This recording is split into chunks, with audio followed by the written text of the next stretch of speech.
Hi everyone, welcome back to the Showing Up to Your Life podcast and YouTube channel. My name is Art Burns and I'm happy to be here with you today. And I hope that you're having a good day. I hope that in spite of this chaos that we have around us in the world, and in spite of all of these really supercharged emotions that are happening around us, that you're finding a way to meet it all with a level of presence, accepting what is happening as it's happening, showing a little compassion for yourself and others, and maybe most importantly, being curious about what is happening, right? Because these are the things that are going to allow you to be happy, to avoid the suffering in spite of all of what's going on, right? And and there's a lot going on, right? I actually have a very close friend of mine this morning on social media. She posted this brilliant meme. I don't know how long she's been holding on to this, but she said now that I've gone through my 7-day free trial, I would like my refund for 2021, please. I was like, yeah, that's a good one right there. And that's how a lot of us are feeling, right? And of course, it's very natural to kind of, assume that this 2020 was the bad guy, and as soon as 2021 comes, everything's going to be better. But obviously we're seeing that that's not the case, right?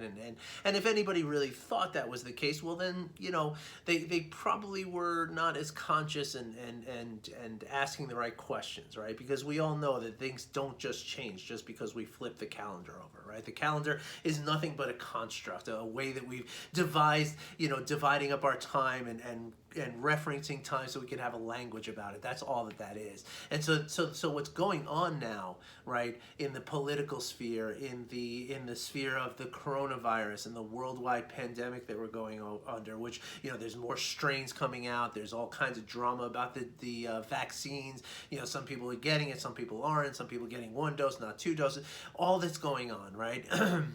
These things are a process, right? As all of life is, right? Everything that happens, right, is part of an emerging process that's going on, okay? And that's true about the outside events that are happening, and it's also true about the internal emotions that we're feeling as a result of those outside events, right? And so that's why it's very important to kind of, or not that it's very important, I mean, it is important, but it's very beneficial.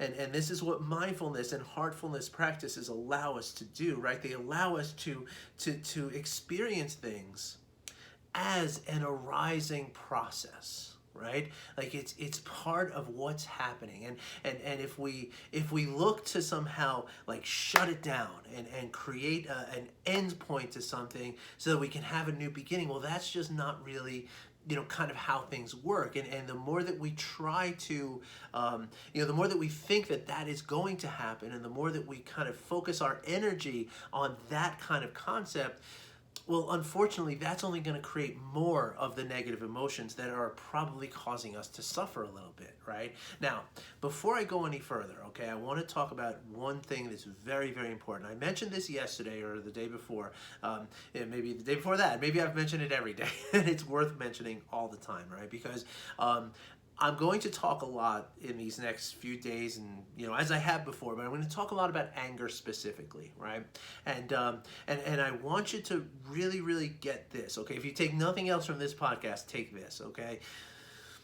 It is never ever a good idea or a well-informed notion to try to block anger, or to try to suppress anger, or to try to ignore anger or avoid anger. Okay, and so if anything I ever say, if you kind of understand anything I ever say as meaning like get anger out of your life, shut it down, avoid it, whatever, then I invite you, I implore you to pause and remember what I'm saying now, right? That it is not about that. Okay, so if I say anything that leads you to believe that, then I have either misspoken or something's been misunderstood. And I encourage you to stop, pause, listen again, send me an email. Let's get it cleared up, because stopping anger or trying to suppress anger is always an unhealthy choice. Okay, I was just actually watching a little video by one of my favorite people in the world, Dr. Gabor Mate, who basically summed up the entire contents of this book in one simple sentence. Right, this book, by the way, is something I shared the other day. When the Body Says No, Exploring the Stress Disease Connection by Dr. Gabor Mate. He's a brilliant guy. And in this little interview he was giving, he in one succinct sentence, is brilliant. He says, I used to talk to people who tried to suppress their anger, and I talked to them in the palliative care ward while they were dying of cancer. Right? That's a heavy statement, right? But that's what it is, right? Because what happens is, these emotions, right? Specifically the negative emotions, because remember, it's not good emotions and bad emotions, right? The negative to positive emotions are not good or bad. Or bad or good. What they are is it's almost like a negative versus a positive polarity to a magnet, right? So if you take a magnet and you flip it so that the negative polarities are facing each other, then you push the magnet closer and the other one moves away, and you can chase the magnet across a table with each other, right? But then if you flip even one of those magnets and you face the positive polarity, well, then the magnets stick together. Right? And so the idea is that that's what our emotions are doing, right? The negative emotions that we have are pushing away from things that we know that we don't want, right? Things that are scary or dangerous, right? We're pushing away from those things, right? And at the same time, the positive emotions are the things that draw us closer, right? So it's not a negative and positive as in bad and good. It's negative and positive in terms of attractive or repulsive. Right? And so it's important to understand that. And so when we experience stress in our body, right, it is always associated with the negative emotions, right? Because the negative emotions, all when you boil them down, even anger, right, especially anger, in fact, it's boiled down to the emotion of fear. Right? And when we feel fear, we go into that stress response, right? So by bottling that up, and by not addressing it and not allowing the anger to arise and do its thing, and then kind of like, again, just like the process of what's happening with COVID-19 and with the political insanity that's happening in the United States, right? It's a process, and the process needs to process. It needs to go. It needs to keep, it needs to travel. And if we don't allow the negative emotions like fear and anger, specifically anger, if we don't allow it to flow through us, then what we do is we remain in a perpetual state of stress. And if we remain in a perpetual state of stress over the course of years and even decades of our lives, then what we do is we eliminate the body's natural ability to regulate itself and to fight off diseases, and actually we even activate the genes that might be in our body that are the cancer genes that they're activated because of the stress. And that's what this book is all about. So if you're interested in the book, it's a fantastic book. And as I said the other day, if you're not into reading the book, go ahead and search on YouTube, Dr. Gabor Mate, When the Body Says No, and you'll find some great talks, okay? So that being said, right, so making sure that you understand that it's never about stopping the anger, right, because that is going to hurt you. What it is, and this is true of negative emotions in general, right? Like, we're not looking to... Another way I've heard negative emotions described is as and this is from another brilliant researcher and doctor named Dr. Barbara Fredrickson, where she talks about the negative emotions and the negative experiences of our lives as, well, specifically emotions, as the keel of a sailboat, right? So in a sailboat, you have the big long mast, right? And then you have the body of the boat, and then under the boat, you have this big keel.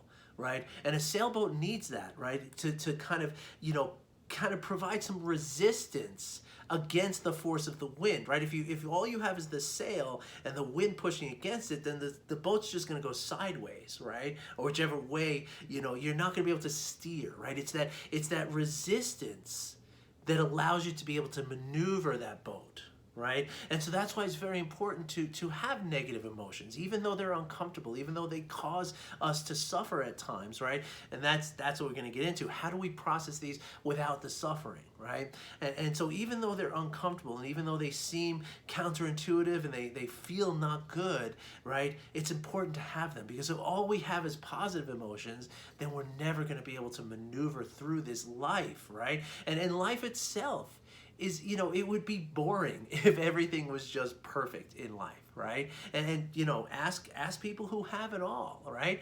They're miserable, right? And by the same token, people who have, relatively nothing are some of the happiest people, right? So it's not about just things being positive and being happy and being awesome, like the Lego movie that my kids took me to see. Like, they had this song like, everything is awesome. It's not like that, right? Because if we do that, then again we're missing out on 50% of life. I'm reminded now of the Full Catastrophe, right? That John Kabat-Zinn, seminal book, The Full Catastrophe Living, about mindfulness-based stress reduction, right? It's my Bible, and he says in it, the title, The Full Catastrophe, comes from the book Zorba the Greek, right? When Zorba is asked, "Are you married?" he answers, "Well, am I married? Of course I'm married. Am I not a man? I'm married. I have a wife. I have kids. I have a job, I have a house, I have the full catastrophe," he says, right? And so the concept of that is that life is, we need that, just is in the same way that we need it in our emotions, right? The negative versus the positive, we need some negative in order to appreciate the positive. We need that in our lives too, right? And so it's never ever about ignoring the negative stuff in our lives, or the uncomfortable things in our lives. What it is about honoring those things and about accepting them as part of the full catastrophe that exists in our lives, right? And so this becomes especially true when it comes to what's going on now, right? Especially in the United States. Now, I know there's a great number of people who listen to this podcast. I know this because I have the analytic data to tell me that there's many of you who are outside the United States, and I can only imagine what it is that you're thinking as you're watching what's going on here. 2 days ago, we had literally an angry mob stormed the seat of our government, and took it over. It was a very, very disturbing thing to watch. I can only imagine what you all are thinking out there in Europe and South America, where I know there are people even in Asia and India. I can only imagine. but here in the U.S., it has caused such a level of divisiveness. It has caused such a level of anger. I mean, some of the things that I'm hearing people say, I don't get too wrapped up in the news. I don't really like to get into the mainstream media because you're getting very opinionated stuff. So from time to time I'll watch, I'll check out Fox News, and I'll also check out MSNBC, just to kind of see what both sides are saying. But really, I prefer an objective point of view. So I don't get too into the news per se. But what people are just talking about, there is such a palpable sense of this anger that is happening out there, right? And again, it's okay to feel that anger, right? But where we gotta be careful, and this gets to be a tricky thing, right? Like, what's the difference between suppressing anger and not acting on the anger? Right? And there is a difference. It's subtle, but it is there, right? Suppressing the anger means, like, I don't want to feel the anger, right? But feeling the anger and not acting on it is that, again, that process, right? It's allowing the anger to be there, accepting that it's there, and then allowing it to be, right? Just allow it to be and learn from it. Be curious about it. Try to understand it. Right? Understand, where did it come from? What caused this anger? Right? What is it in me that's causing my anger? Because I'll tell you this, it's not the picture of the people in the Capitol building that's making you angry. There's something inside your nervous system that's reacting to those images. Right? And so it's about, the ability to,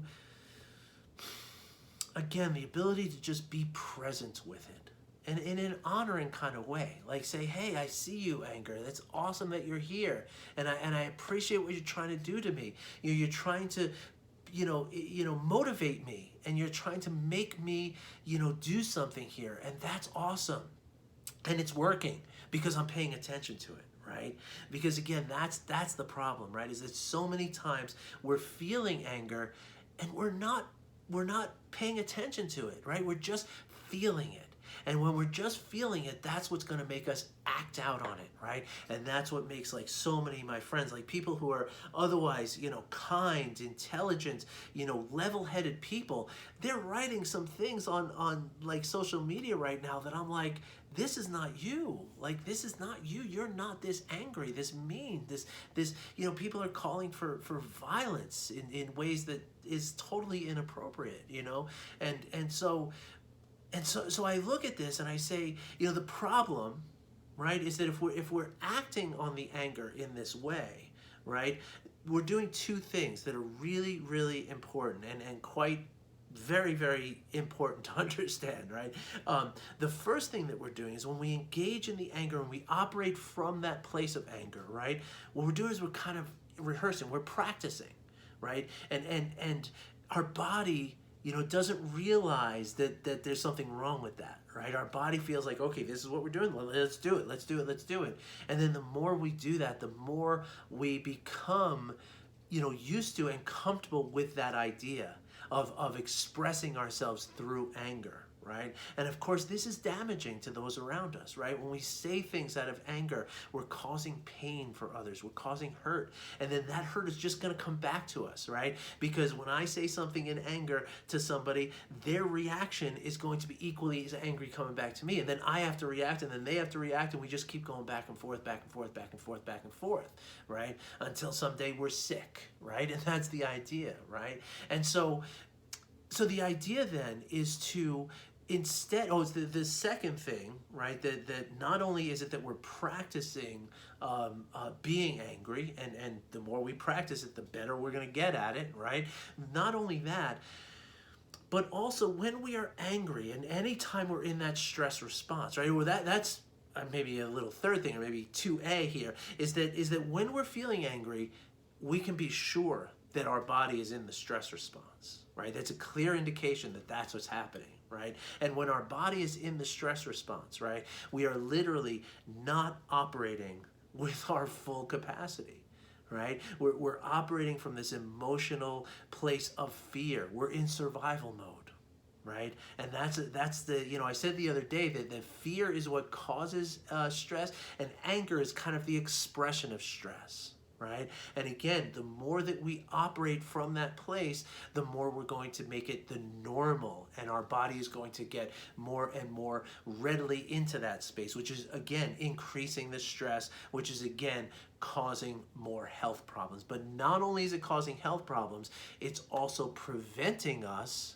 from showing up to our lives, right? When we're in that place, when we're in that place of stress, our emotional brain is in charge, right? Our thinking brain is taking a break, right? Because we don't want the thinking brain involved with the stress response, right? The stress response is quick react, get ourselves to safety, right? Get ourselves to survive something, right? So the last thing you want to do is be thinking about, I wonder how that bear is going to eat me. I don't know if he'll chew me, or if he'll, is he going to swallow my hand whole, or is he going to chew me up first? Those kind of questions, right? You don't want to be asking those questions when you're in a true survival mode, right? And so your body doesn't let that happen, right? Because your body knows that that's what you're likely to do, so it's not going to give you the opportunity, right? So what happens is you're in that very emotional part of your brain is the thing that's in charge at that point, and you're just along for the ride, which means that if you're watching the news, for instance, right, and you're seeing these people scale the walls of the U.S. Capitol,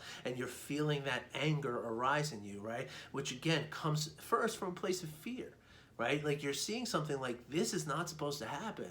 Now, all of a sudden, I don't feel as safe as I felt yesterday, because this never happened before, or at least not in our lifetimes. And the last time it happened was like 1812, right, where the British tried to recapture the United States during the War of 1812. That was the last time that people stormed the Capitol building, right? And so you're seeing something that is, this like the very basis of my understanding of safety has been challenged now. That's a very scary thing. Right? And then the anger arises from that. Like, how do I get my safety back? Like I need to get that safety back. So what do I need? I need to punish people. I need to hurt. I need to inflict some kind of damage onto those who are threatening my safety, right? That's what anger is asking us to do, right? And so when we're in that place, right? What happens when our child comes to us and says, hey, dad, you want to play catch? You know, it's like you're not, and obviously that's a simple and silly example, but even if they're, you know, even if they're going to ask us a question, right? And even if we say like, okay, let me get rid of this anger so I'm going to be present with my child. Are you really? Right? Like what is your body language saying? Right? Like what is your facial expression saying? Because your kids can tell, right? Your kids can tell if something is bothering you and you're just trying to put on a show. They can feel it. They can see it, right? And so can the other people around you, the adults around you, right? So the idea then is that, you know, when we're overwhelmed in this place of anger and this place of stress, right?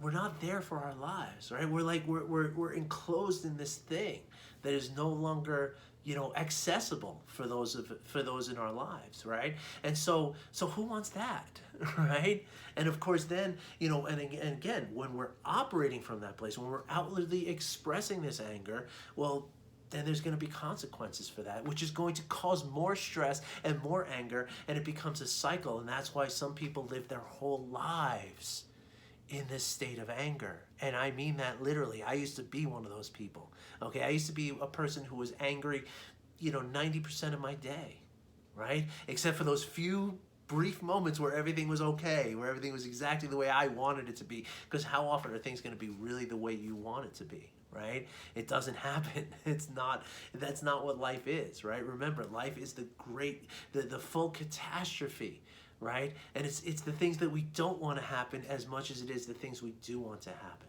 And so if we get angry and we live our lives that way, not only are we causing a great deal of health risk, but we're also not living our lives to the fullest extent. We're not getting our money's worth, right? Like my friend with her 7-day free trial, right? Like I want to get my money's worth out of this life, you know, that I've invested myself in, right? And so how do we then, you know, how do we not, you know, engage in the anger, but then at the same time not suppress the anger? And the answer is very, very simple, okay? The answer really could be summed up in one word, which is curiosity, right? To be curious about your anger, right? If you're curious about something, right, you're not pushing it away, you're not hiding from it, you're actually peeking, you're pulling up the cover and saying, what's in there?